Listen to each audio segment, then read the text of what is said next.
Hello everyone welcome back to my YouTube channel. ഇന്നത്തെ video എനിക്കൊരു special ആയിട്ടുള്ളൊരു video ആണ്. കാരണം പ്രത്യേകിച്ചും നമ്മുടെ 2024 ആദ്യത്തെ വീഡിയോ ആണ് നമ്മുടെ ചാനലിലെ. മാത്രമല്ല ഈ വർഷത്തെ എൻ്റെ ന്യൂ ഇയർ ആഘോഷങ്ങളുടെ ഒരു വീഡിയോ ആണ്. ഞാൻ നേരത്തെ വീഡിയോസിൽ പറഞ്ഞിട്ടുണ്ട്. കാരണം എന്താണെന്ന് വെച്ചാൽ ഞാൻ ഈ ക്രിസ്മസ് ന്യൂ ഇയർ ഒന്നും അങ്ങനെ നമ്മുടെ വീട്ടിൽ സെലിബ്രേറ്റ് ചെയ്തിട്ടില്ല. ഞാൻ സെലിബ്രേറ്റ് ചെയ്തിട്ടില്ല.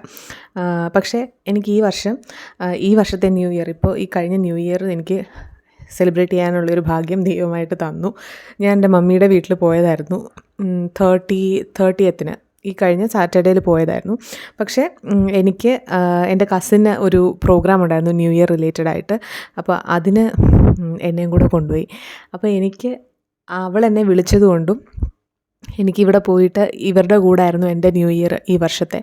അപ്പോൾ ആ ഒരു എന്താ പറയുക, ആ 12 മണിക്ക് പുതിയൊരു വർഷം തുടങ്ങുന്നതൊക്കെ ഞാൻ ആദ്യമായിട്ടാണ് ഇതുപോലെ സെലിബ്രേറ്റ് ചെയ്യുന്നത്. എൻ്റെ ലൈഫിൽ ഇങ്ങനൊരു മൊമെൻ്റ് എനിക്ക് ഇതുവരെ ഉണ്ടായിട്ടില്ല. Touch wood. ഞാൻ ഒത്തിരി താങ്ക്ഫുള്ളാണ് ദൈവത്തോട്. അപ്പം എൻ്റെ കസിനൊക്കെ അവിടെ മേക്കപ്പൊക്കെ ചെയ്തുകൊണ്ടിരിക്കുക ഡാൻസിന് വേണ്ടിയിട്ട്. അവരുടെ ഒരു ഡാൻസ് പ്രോഗ്രാം ഉണ്ടായിരുന്നു. അപ്പോൾ ഇത് കഴിഞ്ഞിട്ട് ഞാൻ പറ്റുവാണെങ്കിൽ അവരുടെ ഡാൻസിൻ്റെ വീഡിയോസൊക്കെ അടുത്തൊരു വീഡിയോ ആയിട്ട് ഇടാം. അപ്പോൾ എനിക്ക് ഭയങ്കര എക്സൈറ്റ്മെൻ്റ് ആയിരുന്നു. കാരണം ഇങ്ങനത്തെ ഒരു DJയും കാര്യങ്ങളും ഒക്കെ ഉണ്ടായിരുന്നു അത് കഴിഞ്ഞിട്ട്. അപ്പോൾ അങ്ങനത്തെ ഓരോ കാര്യങ്ങളിലൊന്നും ഞാൻ ഇതുവരെ പോയിട്ടൊന്നുമില്ല. അപ്പം ഞാൻ ഭയങ്കര ത്രിൽഡായിരുന്നു. അപ്പോൾ തെന്മല വെച്ചിട്ടായിരുന്നു ഈ ഒരു പ്രോഗ്രാം നടന്നിരുന്നത്. അപ്പോൾ അവിടുത്തെ ഒരു ന്യൂ ഇയർ പാർട്ടിയുടെ ഇടയ്ക്കിടയ്ക്ക് ഇവരുടെ ഡാൻസ് ഉണ്ടായിരുന്നു. അപ്പം ഫുഡും നമുക്ക് അവിടെ നിന്ന് തന്നെയായിരുന്നു. അപ്പോൾ ഞാൻ എൻ്റെ കസിനെ കൊണ്ട് ഇങ്ങനെ വീഡിയോസൊക്കെ എടുപ്പിക്കുന്നുണ്ടായിരുന്നു ഇടയ്ക്കിടയ്ക്ക്. കാരണം ഞാൻ ഇങ്ങനത്തെ വ്ളോഗുകളൊന്നും ഞാൻ ചെയ്യാറില്ലല്ലോ സാധാരണ. അതുകൊണ്ടൊരു എത്തും പിടി ഇല്ലാതാണ് ഞാൻ ഇതിനകത്ത് നടക്കുന്നത്. നിങ്ങൾക്കൊന്നും തോന്നരുത്. കാരണം ഞാൻ ഭയങ്കര എക്സൈറ്റഡ് ആയിരുന്നു. ഞാൻ ഇങ്ങനെയുള്ളൊരു ഒക്കേഷനിലൊന്നും ഞാൻ പോയിട്ടില്ല. അപ്പോൾ അതിൻ്റേതായിട്ടുള്ള എല്ലാവിധ വെപ്രാളവും കാര്യങ്ങളും ഒക്കെ എനിക്കുണ്ടായിരുന്നു.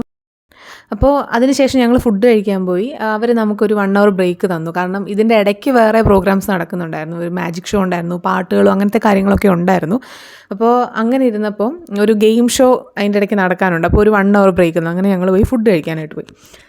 അപ്പോൾ ഫുഡൊക്കെ കഴിച്ചിട്ട് പിന്നെ അവരുടെ ഒരു പെർഫോമൻസ് ഉണ്ടായിരുന്നു.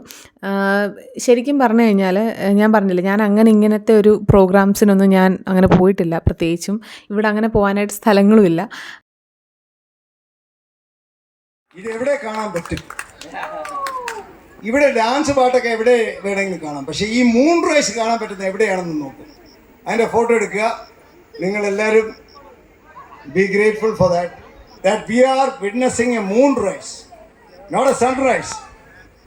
അപ്പോൾ അവരുടെ പെർഫോമൻസസൊക്കെ പിന്നെ കഴിഞ്ഞു. അതിനുശേഷം ക്യാമ്പ് ഫയർ, DJ അങ്ങനത്തെ കാര്യങ്ങളൊക്കെ ഉണ്ടായിരുന്നു. അങ്ങനെ പെട്ടെന്ന് തന്നെ രാത്രി 12 മണി ആയപ്പോഴത്തേക്കും അവർ കൗണ്ട് ഡൗണൊക്കെ പറഞ്ഞ് ഹാപ്പി ന്യൂ ഇയർ ഒക്കെ വിഷ് ചെയ്ത് അങ്ങനെ നല്ലൊരു ടൈമാണ് എനിക്ക് അവിടെ സ്പെൻഡ് ചെയ്യാൻ പറ്റിയത്. അതിന് ഞാൻ ദൈവത്തോട് ഒരുപാട് നന്ദി പറയുന്നു. എല്ലാവർക്കും എൻ്റെ ഹൃദയം നിറഞ്ഞ ഹാപ്പി ന്യൂ ഇയർ.